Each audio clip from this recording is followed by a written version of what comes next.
Paz e graça para você ligado na rede internacional de televisão. No oferecimento da Faculdade do Povo, Conhecimento para toda a Vida e a Grade, Academia Teológica da Graça de Deus, começa agora o seu programa de reflexão, entrevistas e debates de todas as noites da semana. O livro de Apocalipse é, desde que ele foi escrito, o livro mais polêmico discutido do Novo Testamento. E hoje não é diferente. Cada capítulo, cada visão, cada mensagem que ele traz enseja uma série de interpretações diferentes e que muitas vezes são bastante diferentes. O capítulo 13 não é diferente e ele apresenta duas figuras que são normalmente interpretadas como a besta ou o anticristo e o falso profeta. E nesse capítulo 13 está escrito no versículo número 7 que a besta que emerge do mar, o anticristo, fará guerra contra os santos e os vencerá. Ela terá permissão de Deus para fazer isso. Bem, a questão que se coloca é a seguinte: se o anticristo fará guerra contra os santos, quem são esses santos contra os quais o anticristo e o falso profeta guerrearão? A igreja não terá sido arrebatada antes da manifestação do anticristo? Então podem ser judeus que se converterão nesse período, crentes que estavam desviados na hora do arrebatamento e, portanto, vão agora penar na mão do anticristo? Ou será que não é nada disso? Você tem uma resposta? Está no ar o Vejam Só.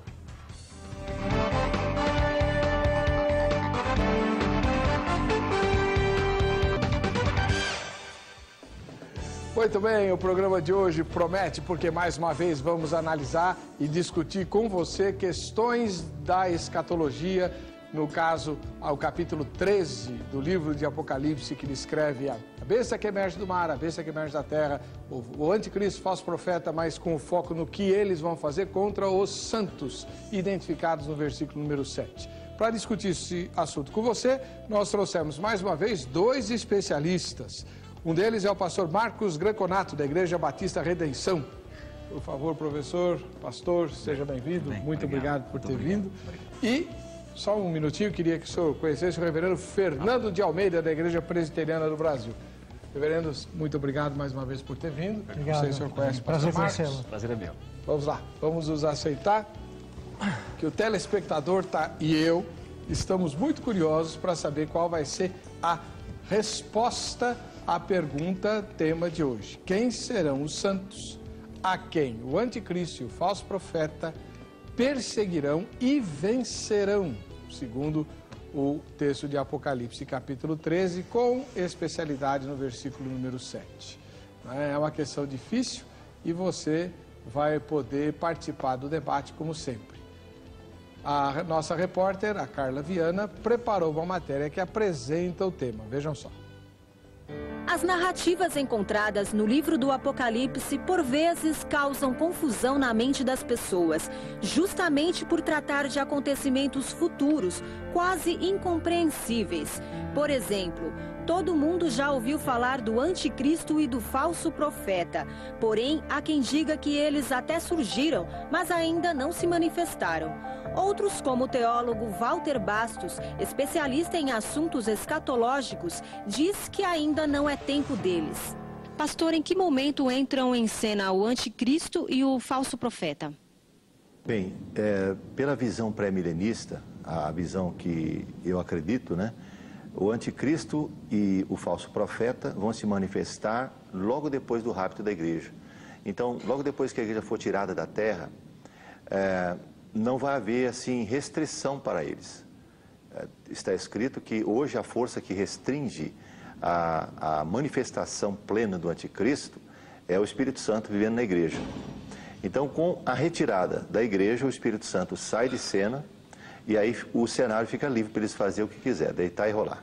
Então, no meu pensamento, no meu forma de ver, o anticristo e o falso profeta vai se manifestar à vontade depois do arrebatamento da igreja, depois do capítulo 6 de Apocalipse para frente. Depois que acontecer o arrebatamento da igreja, Ainda vai sobrar muitas pessoas que professam fé em Jesus, mas não tinham uma vida de consagração, uma vida de comunhão com Deus. Então essas pessoas foram deixadas, né? São os deixados para trás. Essas pessoas vão enfrentar o anticristo e com a sua própria morte alcançar a sua redenção, vamos dizer assim. Porque no Apocalipse capítulo 7 fala desses que ficaram, porque não tinham uma vida de santidade com Deus, mas aí eles despertaram para a fé em Jesus, para a verdadeira fé, para o verdadeiro compromisso com Deus. Então eles vão morrer em razão disso, mas estarão garantindo a sua entrada no céu. Segundo o teólogo, isso tudo deve ocorrer no período da grande tribulação. A palavra tribulação aparece 43 vezes na Bíblia. Seu significado representa sofrimento, opressão e perseguição. No contexto apocalíptico, este vai ser o pior momento vivido por aqueles que serão alvos do anticristo e do falso profeta. A grande tribulação é chamado de o período da ira de Deus. A ira de Deus. É como se Deus estivesse devolvendo toda a rebeldia, toda a insubmissão, toda a incredulidade que a humanidade manifestou a ele durante todos esses milênios, todos esses anos. Então a grande tribulação, a ideia que a gente tem da igreja não participar da grande tribulação, porque será um período extremamente difícil. Jesus disse que se esses dias não fossem abreviados, nenhuma carne se salvaria. Então a grande tribulação é algo que nós nunca vimos ainda. Walter Bastos explica por que o anticristo e o falso profeta vão iniciar a perseguição aos santos. Quando o anticristo se manifestar, ele vai fazer vários acordos, como a gente pode ver em Apocalipse capítulo 6, versículo 1 e 2. Ele sai vencendo e para vencer num cavalo branco, com uma coroa, né, com um arco na mão. Na verdade, ele mostra força, mostra velocidade, agilidade e habilidades para costurar acordos diplomáticos aqui e ali. Eles vão impor como que eu vou dizer assim, algumas regras. Por exemplo, para as pessoas se dar bem com o anticristo e com o falso profeta, tem que aceitar a religião deles. A religião do falso profeta vai ser uma mistura de religiões, basicamente espiritismo, com fundo de espiritismo. É só ler o Apocalipse capítulo 9 que você tem uma ideia disso daí. Uma das regras impostas pelos algozes será o número da besta. Tem a questão também de aceitar o número, né? O número da besta. Então aceita, ou senão é perseguido. Então, em razão disso, eles vão ser perseguidos e vencidos. Um leigo ele pode pensar assim, né, pastor?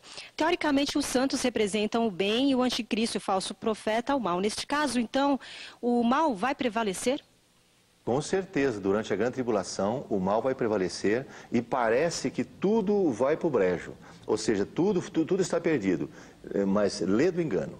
O que ocorre é que no final da grande tribulação, o Senhor Jesus voltará, Apocalipse 19, com todos os seus santos, com todos os cristãos que foram arrebatados, todos os que morreram no começo da grande tribulação, vão ressuscitar com seus corpos, com santos anjos, e o Senhor Jesus então vai derrotar o anticristo e o falso profeta com todo o seu exército e estabelecer o milênio na terra. Então o que acontece é o seguinte: durante a grande tribulação, o diabo, o anticristo, o falso profeta, reinará soberanamente.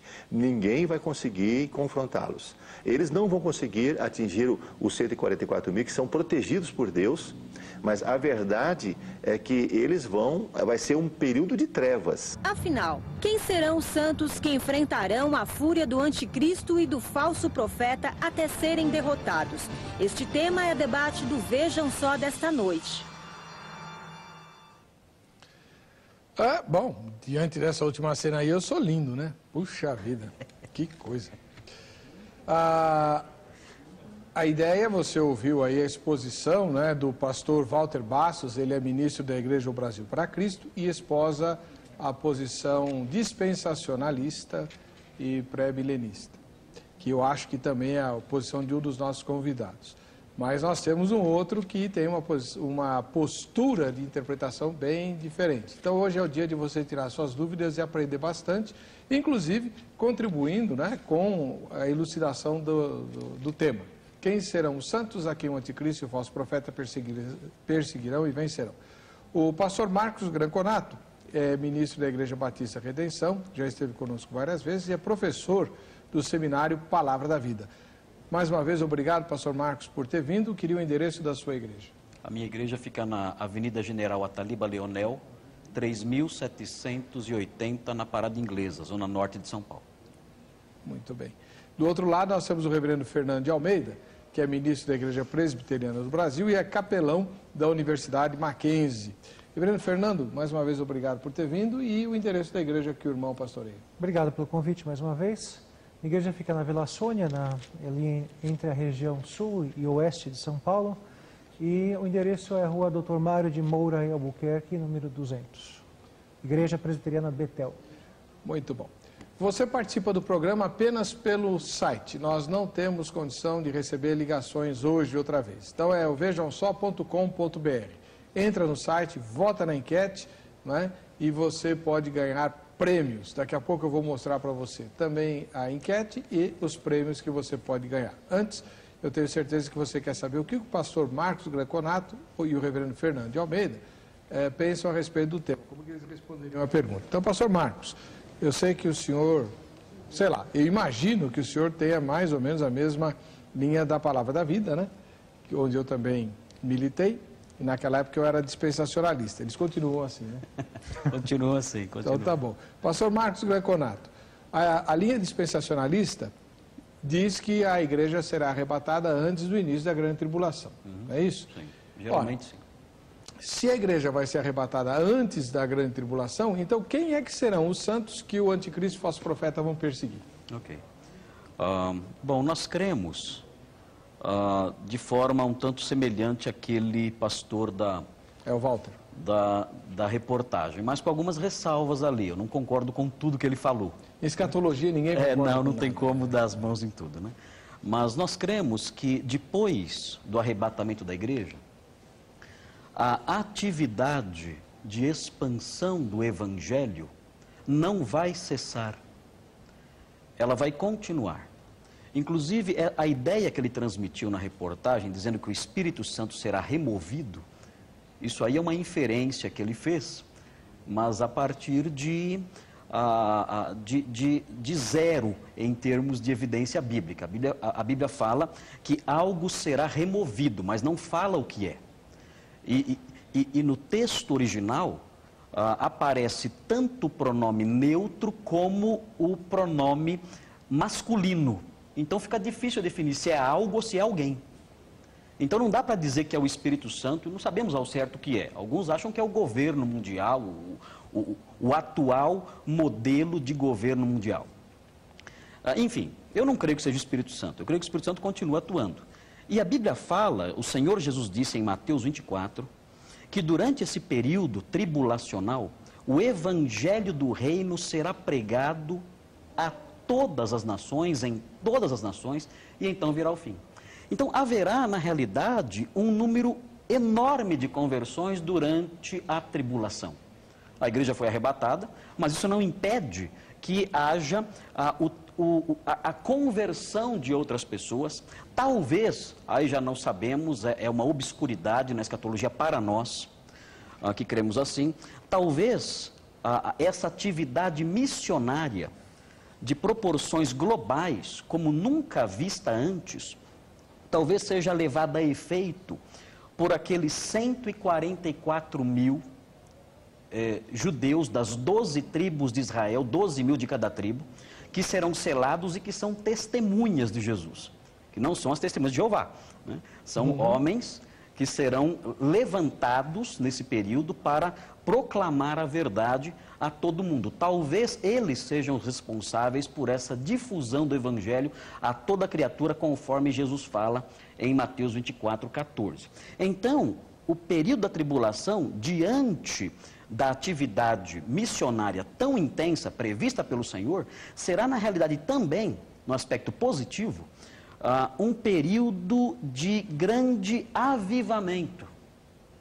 Quando nós estudamos o Apocalipse, há um determinado momento em que o anjo diz a João, quem são esses? E João tinha visto milhões de pessoas. E João diz, olha, o Senhor é quem sabe. Ele responde, estes foram aqueles que vieram da grande tribulação. Era uma multidão que não se podia contar. E ele fala, eles lavaram suas vestiduras no sangue do Cordeiro. Então, a grande tribulação terá um número de conversões muito grande, como nunca antes na história. Um grande despertamento espiritual, ainda que nós olhemos sempre a tribulação como algo negativo, só sofrimento, blasfêmias, anticristo, essas coisas negativas todas. O fato é que a Bíblia mostra que também será um período de despertamento espiritual e de conversões.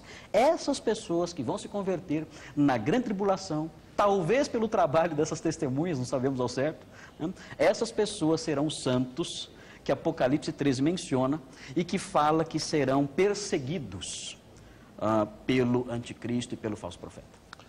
Muito bem, vamos olhar agora outro ponto de vista que o reverendo Fernando de Almeida, ministro da Igreja Presbiteriana do Brasil e capelão da Universidade Mackenzie, esposa, né? Ele tem uma visão diferente das várias posturas possíveis de se olhar para as questões do Apocalipse e da escatologia. Reverendo Fernando, explica para nós como o senhor responderia a pergunta, como é que o senhor responde a pergunta sobre os santos a quem o anticristo e o falso profeta vão perseguir, já que o senhor não crê que a igreja será arrebatada antes da manifestação do anticristo, não é verdade? É verdade.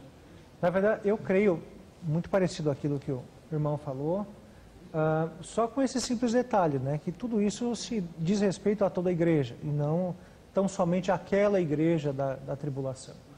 Acredito que antes de a gente falar sobre esse assunto, para ficar claro, é necessário a gente discutir o que é o livro do Apocalipse, porque ele é uma literatura muito singular. Eu não posso interpretar o livro de Apocalipse como se fosse uma prosa qualquer. É uma literatura profética e é de literatura apocalíptico judaico. Diferente, tinha um estilo próprio. Existiam muitos livros de literatura apocalíptica judaica, nenhum deles inspirado, tão somente aquele que está na palavra, no cânon sagrado, mas ele tem algumas características próprias herdadas do Antigo Testamento. Por exemplo, nós temos ali o Apocalipse de Daniel, que é a parte final do profeta Daniel ali. Nós temos uma característica muito interessante, que é a estátua da visão de Daniel, que depois ela é repetida numa sessão seguinte na figura dos animais. Ou seja, cada parte da estátua representa um animal nos capítulos posteriores. O que significa isso? Significa uma arquitetura de livro em forma de paralelos. Esse é um padrão da literatura apocalíptica judaica. O livro de Apocalipse ele também foi escrito em forma de paralelos, como era costume das literaturas apocalípticas da época. E se você tenta interpretar o livro de Apocalipse como sendo uma sequência cronológica, você vai chegar nas muitas variadas linhas de pré-milenismo. Esse é o grande problema das tantas vertentes do pré-milenismo, porque tenta-se interpretar o Apocalipse como se fosse uma sequência cronológica, coisa que não é. Ele fala de presente, passado e futuro. Dentro do livro Apocalipse, então, como interpretaria Apocalipse 20, a prisão de Satanás? É um evento futuro, como creem os pré-milenistas? Não, é um evento passado. A prisão de Satanás se deu com o ministério de Cristo. Ele disse, ninguém pode entrar na casa do valente sem antes amarrá-lo. Ele é o mais valente que amarra o valente. Ele disse, Pai, chegou a hora e o príncipe desse mundo será julgado. Diz Apocalipse 20 que o diabo ia ser preso para que não mais enganasse as nações. Ato contínuo, a morte e a ressurreição de Cristo, o evangelho chega à Judéia, Samaria, Jerusalém, Judéia, Samaria e os confins da terra. Aí diz o quê? Que a prisão de Satanás terá um tempo e ele novamente será solto para enganar as nações. Aí então entramos no fulcro da pergunta, quem são os santos? Ora, os santos serão a igreja que vai estar aqui quando Satanás será novamente solto para enganar as nações. Voltará a ter domínio sobre os governos de uma maneira que tinha, como tinha no Antigo Testamento, e vai oprimir o povo de Deus. O que eu acho interessante é o porquê da tentativa de tirar a igreja da tribulação. Ora, ela nunca foi livrada da tribulação, e mesmo porque nem precisa, o pastor acabou de dizer o quê? Que a tribulação é boa, não é? O que você precisa para purificar a igreja? Você precisa de tribulação. Foi assim nos primeiros anos do Império Romano e do cristianismo, e quando acabou a tribulação, a igreja foi estatizada, ela perdeu a sua qualidade. A reforma foi assim também, e a Inquisição. E nos nossos dias, que a igreja mais pura do que aquela que estava sob a cortina de ferro, foi a época de maior bênção para as igrejas, bênçãos espirituais, obviamente, né, que estavam sobre a cortina de ferro, sob a perseguição. Então, não vejo motivo para isso. Jesus disse, né, não peço que os tires do mundo, mas sim que os livres do mal. Então, essa é a questão. Nós não precisamos estar fora do mundo. A tribulação, em última análise, é boa e os santos são santos, né? Não vejo outra maneira de interpretar aquilo. Muito bem, então você hoje tem uma oportunidade muito rara. Na televisão brasileira eu não conheço nenhum programa evangélico que faça o que a gente está fazendo aqui hoje. Ter duas linhas escatológicas bem distintas e bíblicas, né? Porque linha distinta e com liberal sem crer na Bíblia é fácil. Mas dois irmãos que creem na inerrância das Escrituras e que têm posições tão diferentes em relação ao mesmo assunto, é raro. Então aproveita para tirar suas dúvidas, você ouve, analisa e ao final do programa você tem bastante subsídio para tirar a sua própria conclusão. Inclusive com o auxílio dos telespectadores que estão mandando comentários, eu vou começar a lê-los aqui no próximo bloco. Volto já com Vejam Só.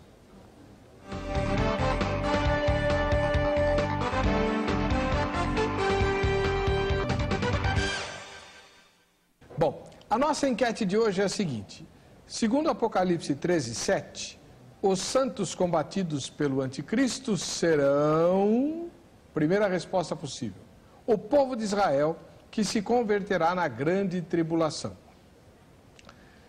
Já que a igreja vai subir, quem é que vai ficar aqui pregando o evangelho? Os israelitas vão se converter e tal, e aí vão penar na mão do anticristo.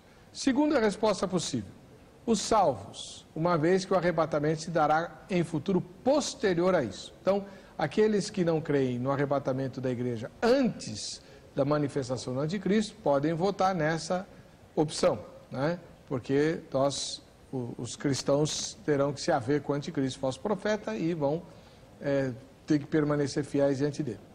Terceira resposta possível, os crentes que falharam e por isso não foram arrebatados. Então o arrebatamento veio, o crente estava lá torcendo para o Corinthians, acabou ficando, né? Porque sem ter nada e tal. Então ficou. E aí, quando ele acorda, né? E não foi arrebatado e tal. E aí ele se consagra e acaba sendo perseguido pelo anticristo por causa disso. E a quarta resposta possível é não sei. Né? Que é a mais fácil. Tá bom? Vamos lá, no final do programa vamos ver qual a opção que recebeu o maior número de votos. Quero mandar um ósculo santo para uma telespectadora lá de Curitiba, no Paraná, que hoje faz aniversário. É a dona Liliane de Assis, né, esposa do Alci. Parabéns, Liliane, Deus abençoe, um ósculo santo para você, viu? Bom, pastor Marcos Granconato, o reverendo Fernando de Almeida diz, na fala dele, que quando Jesus veio a primeira vez, ele já prendeu o diabo, então, como ele é milenista, ele crê que aquilo que a gente chamaria de período de governo de Jesus no reino milenário e tal, já está em transcurso ao longo da história da cristandade e o diabo está preso. O senhor não, o senhor diz que não, que Jesus vai prender o diabo quando ele vier na segunda vez para reinar durante 1000 anos. E, por conta disso, ele vai levar a igreja antes da manifestação do anticristo. Sim. Bom, eu quero fazer uma pergunta para o senhor. Por que o senhor não crê que nós já temos o diabo preso? Por quê? Porque o texto que o nobre colega mencionou, que fala sobre amarrar Satanás e tudo mais, é um texto que diz respeito a exorcismo. Jesus, ele se refere a isso quando ele trata de exorcismo. Quando ele veio a este mundo, ele praticava isso, ele expulsava demônios, e ele então usa essa expressão, dizer, olha, é necessário, é uma figura de linguagem, é necessário reduzir a atividade de Satanás, a fim de que eu tome conta da casa. Então ele está se referindo aí a esse aspecto do seu ministério. E eu creio que o Senhor Jesus voltará para reinar durante um período longo, aí como Apocalipse 20 menciona, um período de 1000 anos.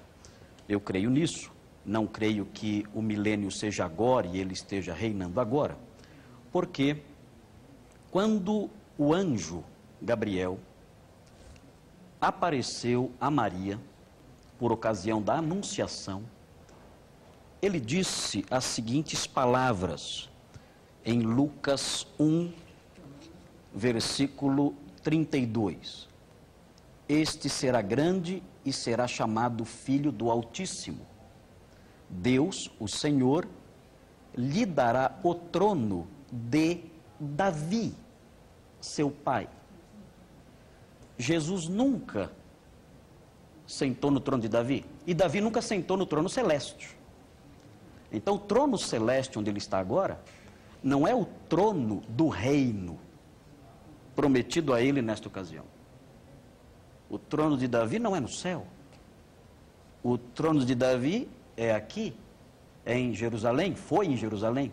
E é nesse trono que ele se sentará, de acordo com a profecia do anjo. E isso nunca aconteceu.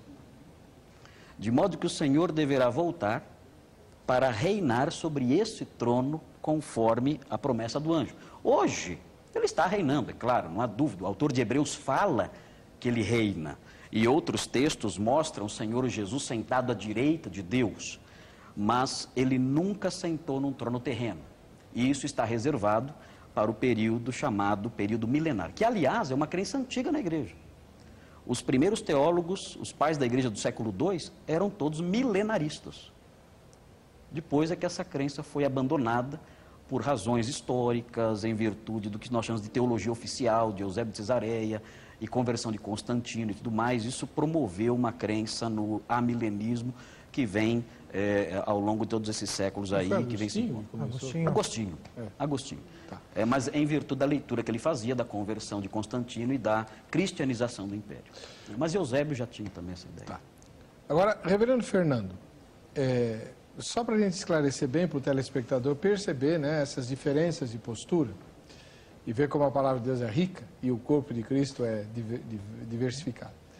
Reverendo Fernando, o senhor fala que nós já estamos com o diabo preso desde que Jesus veio a esse mundo. Agora a gente olha, por exemplo, nós estamos instalados aqui bem ao lado da Cracolândia, né?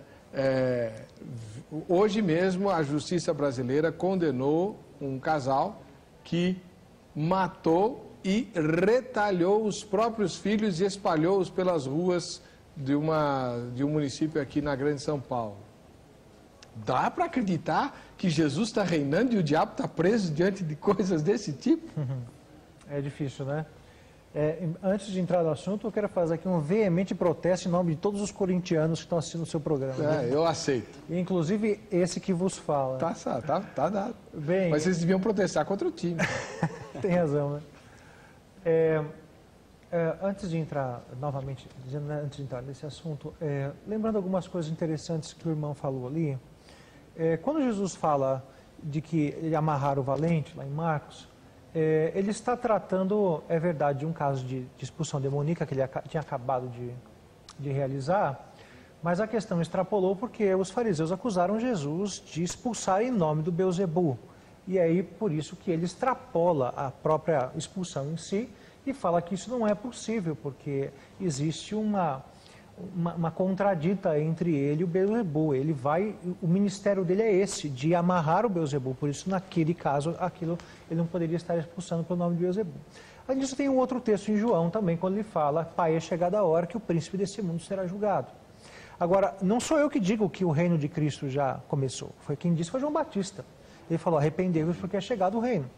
Então, isso aí são palavras que somente estou repetindo. Bem, quando a Bíblia fala que o diabo está amarrado, que eu entendo que aquele texto de Apocalipse 20 é um evento passado, o ministério de Cristo foi de amarrar o diabo, não é de imobilizá-lo, não é? Afinal de contas, você na sua casa aí deve ter também um cachorro preso na corrente, e você sabe que cachorro na corrente morde, e às vezes morde mais do que solto, não é? Mais ou menos essa a gente poderia fazer uma comparação com o diabo. Apocalipse 20, que ele foi amarrado para que não mais enganasse às nações. Então, é com essa finalidade, de que o evangelho pudesse ser pregado a todo o reino, a todos os cantos da terra. Então, é nesse sentido. Agora, tem um outro aspecto também que vale a pena a gente mencionar, que é como João usa a palavra santos. Como é que ele usa? Bem, existe uma referência à palavra santos em 1 João capítulo 3, versículo 1, quando ele está ali dizendo que santos são todos aqueles que são filhos de Deus. Então, não é um grupo específico esse ou aquele grupo de pessoas. Né? No livro de Apocalipse, os santos são mencionados em dezenas de vezes, talvez até 20 vezes, está aí por volta disso a menção à palavra santos, nos seus mais diversos usos. Então, você localizar ali os santos como sendo tão somente possíveis convertidos durante a época da tribulação, não sei se a gente poderia chegar a isso, né? E extrapolando para toda a palavra de Deus, ou em particular o Novo Testamento, a gente vê que a palavra santos era sempre ligada à igreja, né? Paulo aos santos de Éfeso, Paulo aos santos de tal cidade. Então, mas voltando especificamente à resposta, não significa amarrado no sentido de ele não faz mais nada, então o mundo é uma prova de que isso não é verdade. Amarrado no sentido de que ele não mais enganasse as nações. E a prova, esse período acaba quando justamente ele volta a ser solto para enganar as nações e ele faz com que as nações se voltem contra a igreja de Deus. Tá. Bom, deixa eu ler aqui algumas mensagens e também tem mais uma entrevista, né? O pastor Walter Bastos já vai dar a posição dele sobre quem são os santos que o anticristo vai perseguir. Jesse Wesley Costa Pereira, de Lusiana, em Goiás. Os santos serão aqueles que vão para o céu, que seguiram o caminho de Jesus Cristo, Filho de Deus, e o anticristo e os falsos profetas perseguirão os vencedores em Cristo que estão firmados na rocha, que irão contemplar a face de Deus que vai seguir no juízo final. Ele está alinhado com o Senhor, né? O Everton Silva, de Mauá, na Grande São Paulo. Vejo que o anticristo governará no poder de Satanás por pouco tempo, conhecido como o período da grande tribulação. Será um tempo cruel, onde o anticristo terá controle universal e uma aparência invencível. É que os filmes do final dos tempos mostram que sempre os perseguidos pelo anticristo são os crentes que não foram arrebatados e os que não foram fiéis a Deus antes do arrebatamento, que agora o anticristo quer pôr um sinal na mão direita e na testa deles. Então os filmes trazem um ensinamento claro ao entendimento bíblico. Abraço, reverendo Everton. Olha, Everton, se você consultar 10 escatologistas, você vai ter 12 respostas diferentes. Esse é o assunto que mais tem interpretações diferentes a respeito do assunto. Os filmes são bons, mas cada um deles puxa a brasa para sua sardinha e aquela coisa toda. Vamos ver a opinião do pastor Walter Bastos. Ele dirige o Instituto Bíblico Teológico do Brasil para Cristo e respondeu para a nossa repórter quem são os santos que o anticristo perseguirá. Bem, nós temos que ver o seguinte, que a Bíblia fala de dois povos, vamos dizer assim, são chamados de santos na Bíblia. Na verdade, a Bíblia vê 3 povos na terra, 3. A igreja, Israel, a igreja e quem não é de Israel e nem da igreja. Então, esses são os 3 povos que existem na terra. Então, Israel e a igreja também é chamado de santos. Então, nesse caso, você está citando Apocalipse 13, versículo 7. Ali, os santos, do meu ponto de vista, não é a igreja. Então, eu acredito que seja o povo de Israel, que vai sobrar aqui, vai cair a ficha para eles, que eles apoiaram a pessoa errada, logo no começo da tribulação. O anticristo vai ajudar a construir o templo, que eles desejam muito. Eles vão apoiar, pensando que é o Messias, e daí, no final, eles serão duramente perseguidos. Então, no meu ponto de vista, a perseguição será feita aos santos, mas não se refere à igreja. Se refere ao povo de Israel, que vai estar aqui na terra. Sobraram, né? Porque o povo de Israel, eles não reconhecem Jesus como Messias. Então, eles vão apoiar um falso Messias. A palavra anticristo não significa contra Cristo, significa em lugar de Cristo. Então, esse personagem maléfico vai se posicionar como se fosse Cristo. E Israel vai apoiar eles no começo da tribulação.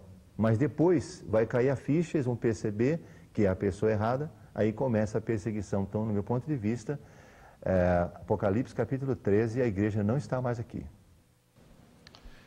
Bom, a respeito da minha posição sobre isso, eu dou no fim do programa, se sobrar tempo e eu ainda estiver vivo. Pastor Marcos, Sim. O que me incomoda, uma das questões que me incomoda nessa postura dispensacionalista é a convicção, assim, total, completa, inabalável, de que a igreja será arrebatada antes da manifestação do anticristo. O senhor vê evidência bíblica tão sólida para uma posição tão firme como essa? Não. Na verdade, a Bíblia é um tanto obscura nessa questão. Nós temos que reconhecer isso. Aliás, quando nós debatemos escatologia, nós temos que ser dominados, nos esforçar para que não deixemos que o orgulho tome conta e sejamos humildes, reconhecendo que Deus, na sua soberania, na administração da sua vontade, da sua graça, do modo como Ele quis revelar o seu plano, Ele quis manter uma certa obscuridade nessas questões, até para que nós talvez nos ativéssemos ao aspecto mais vivencial da escatologia. Porque a escatologia não se ocupa de ficar tentando adivinhar quem vai ser a besta, calculando 666 para lá e para cá, com uma calculadora na mão, não é isso, né? Tentar adivinhar se a besta é o Papa, se a besta é o presidente dos Estados Unidos, se a besta é o Bin Laden. Não é essa a função da escatologia. A escatologia tem uma função vivencial. Quando o apóstolo Paulo fala, por exemplo, sobre a ressurreição dos santos, ele, em 1 aos Tessalonicenses 4, ele fala: consolai-vos uns aos outros com estas palavras. E o Senhor Jesus, quando trata de escatologia, ele fala: vigiai. Olha, Pedro fala: cuidem, estejam alertas, porque o Senhor virá. Então, o objetivo da escatologia é vivencial, é fazer com que nós sejamos crentes mais alertas, santos, tementes a Deus. Mas a evidência em prol do pré-tribulacionismo, assim como de qualquer outra posição escatológica, ela é uma evidência que não nos deixa plenamente satisfeitos, né? Por exemplo, um texto que eu tenho em mente aqui é o texto de 1 aos Tessalonicenses 1:10, que é um texto que fala que o Senhor Jesus nos livra da ira vindoura. Então, aí vem a discussão hermenêutica, né? O que é a ira vindoura? Então, o que os pré-tribulacionistas vão dizer? É claro, a ira vindoura é a grande tribulação. Aliás, 1 aos Tessalonicenses trata da grande tribulação, então quando Paulo escreve essa expressão, certamente ele tem em mente a grande tribulação, né? É claro que outros dizem, não, a ira vindoura é o inferno, é a perdição eterna e tudo mais. Mas no contexto mais imediato de 1 aos Tessalonicenses, me parece que realmente a ira vindoura é a tribulação. Quando nós pensamos, por exemplo, na palavra apostasia, que é a palavra que aparece em 2 aos Tessalonicenses 2. O apóstolo Paulo fala em 2 aos Tessalonicenses 2, que o anticristo não vai surgir sem que antes ocorra a apostasia. E essa palavra apostasia, ainda que tenha para nós, no português, no nosso contexto teológico moderno, um sentido negativo de abandono da fé, a palavra significa saída. Saída. Ou seja, isso não vai acontecer sem que antes ocorra a saída. E então seja manifesto o iníquo. Porque a palavra não tem um sentido negativo. Ela só aparece uma vez no Novo Testamento. E ela não tem o sentido negativo. É o sentido de sair, virar as costas e ir embora. Então, essa é uma evidência também textual que parece apontar para o fato de que haverá uma retirada, uma saída, um rapto, para usar a palavra aí do pastor que fez a reportagem, o Walter, um rapto da igreja, uma saída da igreja, antes que o anticristo se manifeste. Então, são sinais que nós temos assim, que não nos deixam plenamente satisfeitos, né? Mas quem na escatologia pode dizer, não, eu tenho uma visão clara e absolutamente cristalina dessas questões? Ninguém pode dizer isso, absolutamente.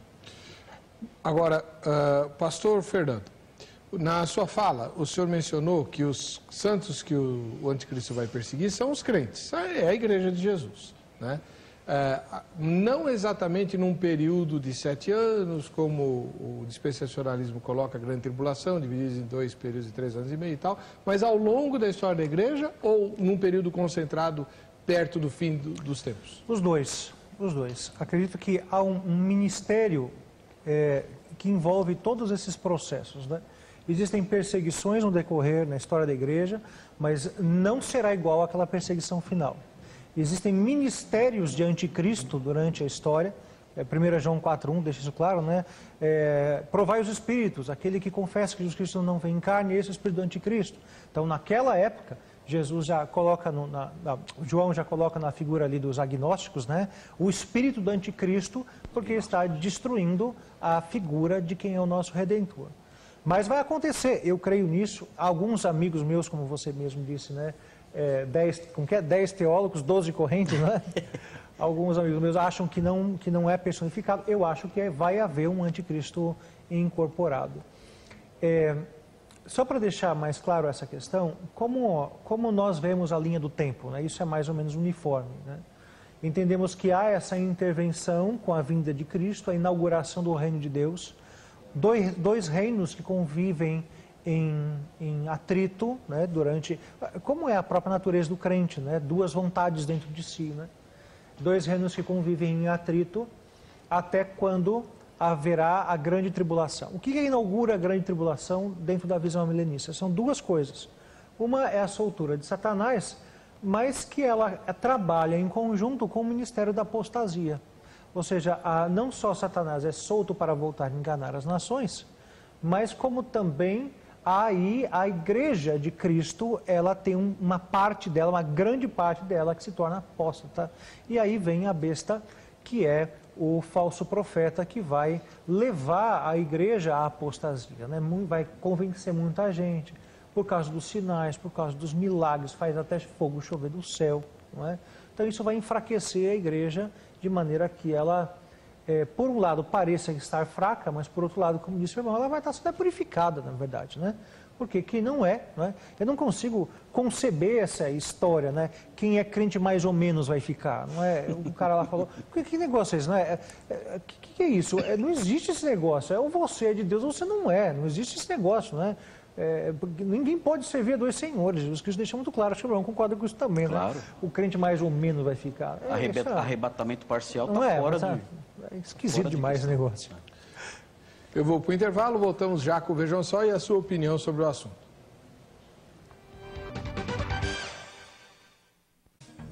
Muito bem, estamos no 3º bloco do programa Vejam Só. Hoje discutindo a questão da escatologia. Quem são os santos a quem o anticristo e o falso profeta vão perseguir, né? Segundo o Apocalipse capítulo 13. O Liciomar Saraiva de Souza, de Imperatriz do Maranhão, diz assim: a literatura apocalíptica é uma forma de profecia. No entanto, não devemos entender aqui a profecia como se fosse previsão do futuro. Não é essa a perspectiva bíblica. O verdadeiro sentido de profecia é denunciar tudo aquilo que é contra o projeto de Deus, que é vida e liberdade para todos. Também é anúncio do sentido verdadeiro da história, da realidade que vivemos. Portanto, a apocalíptica não são visões, sonhos ou coisa parecida, mas simplesmente uma consciência lúcida que, na fé, enxerga o caminho a ser tomado diante de tantas estruturas ou conjunturas que se colocam sempre contra aqueles que trabalham e lutam por um mundo melhor onde todos possam ter vida e vida em abundância. Tendo em vista isso, temos que entender que o texto proposto se refere ao Império Romano e aos imperadores da época, e os santos são justamente os que assumiram o projeto do Rei de Deus anunciado por Cristo, e por isso são perseguidos, presos e até mortos por causa da injustiça. São coisas que sempre aconteceram ao longo da história. Então, pastor Marcos, uma pergunta. É muito legal a ideia, eu gosto muito da ideia, embora não creia mais nela, mas eu gosto muito da ideia de ser tirado daqui antes de ter que me haver com quem vai me prender, me privar de direitos, me perseguir, etc. Eu gosto muito da ideia de ir para as bodas do Cordeiro. Não estou afim de ficar aqui na grande tribulação, não. Porém, o que muitas vezes me incomoda é que eu tenho que reconhecer que os cristãos do primeiro século foram muito mais fiéis do que eu e Deus não os livrou da mão dos loucos imperadores, como Nero, por exemplo, falavam, vocês são a luz do mundo, então punha eles em tochas para iluminar os palácios, os jardins do Palácio de Roma, onde eles faziam bacanais, né? A luz de crentes queimando, porque eles eram a luz do mundo. Se Deus não os poupou, por que nos poupará? Na verdade, nós não precisamos ir até o primeiro século para ver a igreja sofrendo. O século XX foi o século que mais forneceu mártires para a igreja. Nós não estamos falando, quando olhamos para o Apocalipse, nós não estamos falando da tribulação e do sofrimento que advém às pessoas que creem em Cristo, ou mesmo aqueles que foram fiéis a Deus, até mesmo antes do advento de Cristo. Nós estamos falando do livramento de algo diferente de tudo que já aconteceu. Nós estamos falando de uma expressão técnica, que é a expressão ira vindoura. A humanidade nunca conheceu o que acontecerá nesse período. É disso que estamos falando. Não, a grande tribulação não é só um período de perseguição política sangrenta contra os cristãos. Ela também é um período de terríveis cataclismas. Terremotos de proporções globais, pragas, epidemias, fome, mortes aos milhões. A história humana jamais viu o que é a grande tribulação. Na verdade, o livro do Apocalipse, assim como o pastor Fernando mencionou, ele realmente é um livro escrito em paralelo. Nós encontramos evidências disso no capítulo 10, por exemplo, quando é dito a João que é necessário que ele novamente profetize acerca de várias tribos, nações, povos e reis. E parece que há realmente uma retomada de todos os temas tratados até o capítulo 10, mas nós não podemos deixar de perceber, ainda que haja essa questão paralela, nós não podemos deixar de perceber, e também não só a questão do paralelismo, mas também a questão das figuras de linguagem que são numerosas nisso, nós não podemos deixar de perceber a grandeza do horror que essas figuras de linguagem apontam e descrevem. As figuras de linguagem usadas aqui são figuras que querem criar no leitor um senso de algo realmente terrível, tenebroso, assustador, jamais visto. Nós não podemos perder de vista isso. É verdade. E é disso que estamos falando, e é disso que o Senhor há de livrar o seu povo no futuro, conforme cremos. E eu quero ressaltar também aqui que essa visão que aponta para a tribulação e depois o advento do Senhor, que estabelece o seu reino, eu quero ressaltar que essa visão não é uma visão que anula a crença na existência de um reino presente. Nós cremos que o Senhor Jesus reina. Cremos que o seu reino já começou, como o pastor Fernando mencionou, João Batista disse isso. O reino de Deus já está entre nós. É chegado o reino de Deus, disse João Batista. Mas existe uma dimensão, um aspecto do reino que ainda não se realizou. E o próprio Senhor Jesus disse isso. O anjo mencionou que ele reinaria sobre o trono de Davi. Esse aspecto do reino não foi inaugurado. E é difícil, é uma dificuldade para os amilenistas tratarem desse versículo especificamente, lidar com essa questão do Senhor reinando sobre o trono de Davi, a não ser que diga que Davi reinou no céu. E além disso, o Senhor Jesus disse a Pilatos, o meu reino não é deste mundo, ele disse. E aí nós vemos a dimensão que realmente é supra-histórica, supra-terrena, e ele continua: se o meu reino fosse deste mundo, os meus ministros se empenhariam por mim para que não fosse eu entregue aos judeus, mas agora, isso deve ser enfatizado, mas agora o meu reino não é daqui. Então ouviu o reverendo Fernando. Então há um reino presente já, mas há um reino terreno ainda não inaugurado, que o Senhor vai inaugurar. Então eu quero destacar isso, nós cremos num reino presente, sim, mas há uma dimensão futura, escatológica, terrena, que ainda não foi inaugurada. E é essa questão que faz com que nós aí nos nos debatemos aí um com o outro. Reverendo Fernando, como é que o senhor vê essa questão toda, né, que o pastor Marcos colocou? E eu acrescento o seguinte, em várias, ou pelo menos em algumas referências do Novo Testamento a respeito do reinado de Jesus, diz que ele reinará com cetro de ferro, né? Regerá as nações com cetro de ferro e tal. Então, uma das questões que o reinado de Jesus, que já existe, mas não se concretizou ainda, é que toda a língua se dobrará e todo joelho confessará e tal. Há muitos rebeldes contra o rei, né? Como é que o senhor vê isso e essa questão do trono de Davi? Bem, existe de fato falhas em todas as correntes milenaristas, né? E eu confesso para o irmão, viu, pastor Marcos, que esse não é o versículo que eu tenho mais dificuldade. Eu tenho outro que eu tenho muito mais dificuldade que esse, mas eu só vou falar depois que o programa acabar. Mas eu não vejo dificuldade nisso, porque para mim a igreja, ela sempre existiu, né? E Israel era a igreja de Deus e há uma transição, né, no ministério de Cristo para que a igreja agora seja pessoas de toda raça, tribo, povo, língua e nação. Então, o reino de Davi, o trono de Davi, era, na verdade, um trono profético da igreja, não é? Que não era não era um trono literal. Porque se o irmão quiser traduzir por trono literal, aí a gente vai ficar com dificuldade, porque onde é que está esse trono? Ora, já dizendo o texto, vou interpretar literalmente então. Ora, está dizendo o texto que ele vai se assentar no trono de Davi. Cadê o trono que Davi se assentou para Jesus sentar também? Foi derretido? Virou o quê? Está guardado em algum lugar? Então, eu não posso interpretá-lo completamente de maneira literal. Ora, então ele pode sim ser encarado de uma maneira simbólica, né? Não literal. Para mim, aquilo é de uma maneira simbólica. Então, o trono de Davi representaria o quê? O trono de Davi significa o lugar de quem reina sobre a igreja. Então, isso não é alguma coisa literal, mas assim simbólica para descrever a liderança de Cristo sobre o seu povo. Eu entendo que... Mas isso ele sempre teve. Exatamente. O Senhor não teria que lidar no futuro isso, porque ele sempre teve esse reino. O Senhor Jesus, ele é pré-existente. Sim, com certeza, mas a gente tem que lembrar que Cristo comprou para si a igreja, comprou com o seu sangue, não é verdade?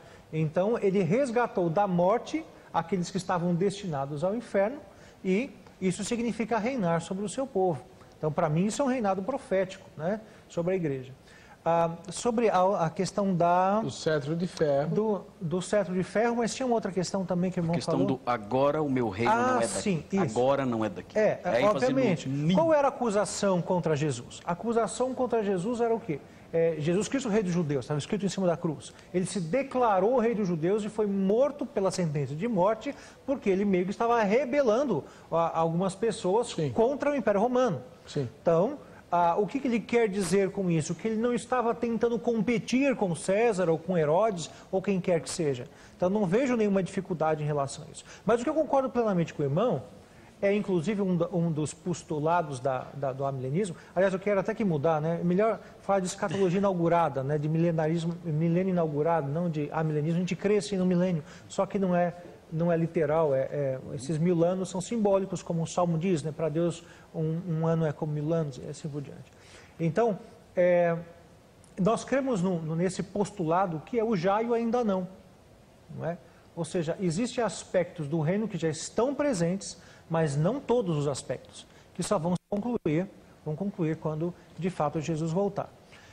Sobre Jesus Cristo governar com um cetro de ferro, significa, de fato, entender aquelas duas figuras do Apocalipse, o cordeiro e o leão. Não é? É o cordeiro que foi morto, mas também é o leão de Judá. E quando ele voltar, não vai haver mais o Salvador, a possibilidade da salvação. Quando Jesus voltar, vai ser o julgamento. É o leão que está voltando, não é mais o cordeiro. O cordeiro já foi morto. Ele é agora o leão de Judá que vai governar com um cetro de ferro e não vai agora... Aliás, é uma coisa interessante, né? Como nós entendemos, que a igreja vai estar sofrendo muito durante a grande tribulação. Todos esses horrores que o irmão falou. E o mundo liderado pelo diabo vai estar massacrando a igreja, colocando ela de joelhos. Aliás, uma coisa que a gente não discutiu era o que significa vencerá, não é? Uhum. Da ideia de você se sobrepujar, não é? Eu entendo que é matar, né? Exatamente, mas não significa vencer a fé dessas pessoas, né? Que é muito importante ser destacado. Mas então, vai massacrar e vai botar o povo de Deus de joelho. E quando Jesus Cristo se manifestar em glória, a situação vai se inverter. Por que todo olho verá e toda língua confessará, todo joelho se dobrará? Está falando dos crentes? Não. Está falando dos ímpios. Sim. Porque eles vão perceber, quando Jesus voltar com um grande clangor de trombetas, né? Vai acontecer o efeito inverso. Aqueles que estavam sofrendo de joelhos se levantam e levantam suas mãos em gratidão, em glória a Deus. E aqueles que estavam imponentemente de pé, massacrando os cristãos, esses agora vão dobrar os joelhos e vão perceber que fizeram o caminho errado, a opção errada. A nossa repórter, ela foi aí a um reduto evangélico muito conhecido em São Paulo, a rua Conde de Sarzedas. Eu acho que ela foi lá pegar opiniões a respeito de quem são os santos que o anticristo vai perseguir. Vamos ver o que ela apurou. Na sua opinião, quem serão os santos a quem o anticristo e o falso profeta perseguirão? Depois da grande tribulação, os que se converterem depois da volta de Jesus. Evangélicos, né? Os evangélicos. Tem certeza? Na minha opinião, seriam os evangélicos, na minha opinião. O anticristo e o falso profeta vão perseguir, você vai vencer? Difícil essa, hein? Bom, a Bíblia diz que após o arrebatamento, né, haverá a grande tribulação. É o momento que vai... alguns teólogos, alguns estudiosos já dizem que o anticristo está em nosso meio. E haverá um povo que ele vai... o ato deles vencerem vai ser na questão da morte física, porque muitos vão pressionar para confessar Jesus, para negar Jesus, e uma vez não negando Jesus, vão ser mortos, né? Eles vão perseguir o servo de Deus, mas só que eles não vão vencer. Muito bem, eles não vão vencer no sentido de dobrá-los, né? O que o Apocalipse 13:7 fala é de derrotar em termos de vida, né? Bom, o Maurício Machado, de Joinville, Santa Catarina, diz assim: o capítulo 13 deve ser lido no seu contexto imediato anterior, capítulo 12, e posterior, que é o capítulo 14. E ambos os capítulos formam a quarta seção de um total de 7 que o livro de Apocalipse contém. O renomado escatólogo William Hendrickson diz o seguinte sobre a questão: essa seção também cobre toda a dispensação. Começa com uma clara referência ao nascimento do Salvador, né, 12:5. O dragão ameaça devorar o filho varão. O filho é carregado para Deus e para o seu trono. O dragão agora persegue a mulher, 12:13. Como seus agentes, ele emprega a besta que vem do mar e a besta que vem da terra. E a grande meretriz, a Babilônia. Essa sessão também termina com uma inspiradora descrição da segunda vinda de Cristo para julgamento. Logo, o capítulo 13 não nos diz nada sobre o povo de Israel, em particular, sendo perseguido no futuro, mas sim a igreja como um todo. Tem uma pergunta que eu estava pensando aqui, que talvez o pastor Marcos possa ajudar, que é o seguinte: o irmão falou que a razão pela qual Deus vai retirar a sua igreja é que a perseguição é como nunca aconteceu antes, alguma coisa muito terrível. Mas se há gente se convertendo durante esse período, Deus não estaria então criando duas classes de igreja, uma que ele privilegiou resgatando e outra que ele deixou sofrendo? Sim. Os que se converterem depois da tribulação realmente... Esses são menos queridos de Deus, então? Não são menos queridos de Deus, mas vão viver um momento histórico em que a graça vai se manifestar, mas em dias muito difíceis. Mas nós não entendemos, por exemplo, por que algumas pessoas nascem em países onde o evangelho é perseguido e são eleitos de Deus, conforme nós calvinistas que somos nós dois, cremos.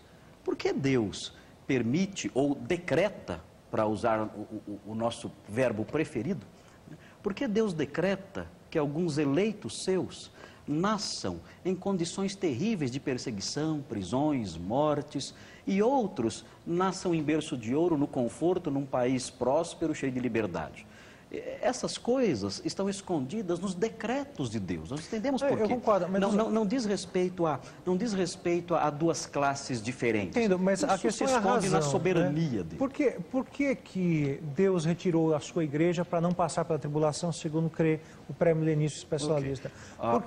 Porque, conforme o irmão falou, para que não sofresse aquelas coisas horrendas. Certo. Ora, então, se a igreja é retirada para não sofrer o horror da perseguição, então existe aí uma sub-igreja que não é retirada. Bom, infelizmente o que existe de sub aqui é o tempo, né, que acabou. Infelizmente o programa chegou ao final, eu preciso dar o resultado da enquete e, se der tempo, a minha opinião. Segundo Apocalipse 13:7, os santos combatidos pelo anticristo serão, com 35%, o povo de Israel que se converterá na grande tribulação. Em segundo lugar, ficaram os crentes que falharam e por isso não foram arrebatados. E aí eu pergunto para quem votou nessa. Então, o crente, quando estava tudo bem, fracassou. Aí quando vem a perseguição é que ele fica firme? Poxa, sem o Espírito Santo ainda. Lamentável. Terceiro lugar, com 22%, os que não sabem. Não sei, ficou com 22%. E em último lugar, com 14%, os salvos, uma vez que o arrebatamento se dará em futuro posterior a isto. Em relação ao tema de hoje, eu creio que será a igreja que vai se haver com o anticristo e falso profeta. Eu creio numa tribulação dividida em duas partes. A primeira parte, a perseguição aos filhos de Deus, aos salvos em Cristo, movidas pelos inimigos da fé. Nessa nós vamos ter que nos haver. A segunda parte, o derramamento da ira de Deus sobre os ímpios. Essa nós não precisamos passar. Então eu creio que o arrebatamento da igreja será no meio da tribulação. Eu fico entre os dois, literalmente. Para você que fica com a gente, que fica com a Rita, a paz e a graça do Senhor Jesus, voltaremos amanhã com mais um Vejam Só.